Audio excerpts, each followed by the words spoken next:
Chapter 4. The Great Retreat. Times have changed. I was just reading about the San Francisco earthquake and fire of 1906.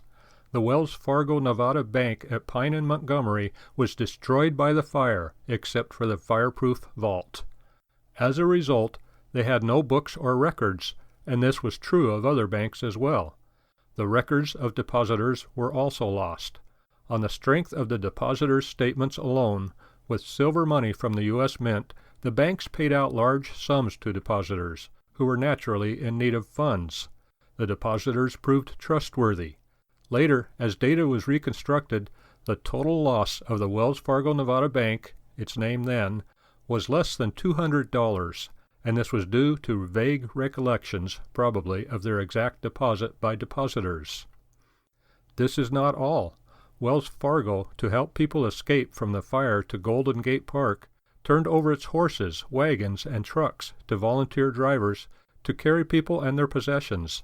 All their equipment was later returned. Now remember, this was the San Francisco of the Barbary Coast. It had all the evils of today and far more, but it also had a strong and effective element of godly men. The difference between then and now is at this point. Evil has always been a problem. How much of a problem it becomes depends on the godly element and their stand. Not even in its godly element was San Francisco anything remarkable then. In fact, much could be said in criticism of it.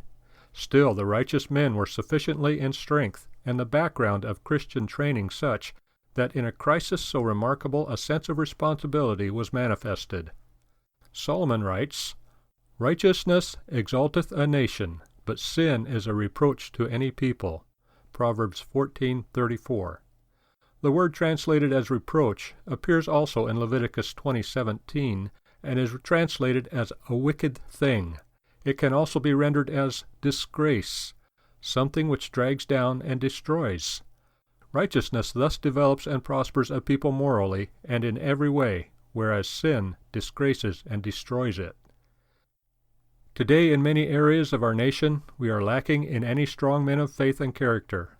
A crisis today is not likely to have the results which Wells Fargo and other banks reported after 1906. Then and now, we have always had the poor with us. We have always had the evil. The difference is that we do not now have the godly men to cope with problems in terms of the faith, nor to confront evil in terms of God's power. Thus the situation today is what it is not because we have social problems, nor because we have evil in our midst. The problem is that the godly are in retreat from action and therefore from godliness. The problem is us.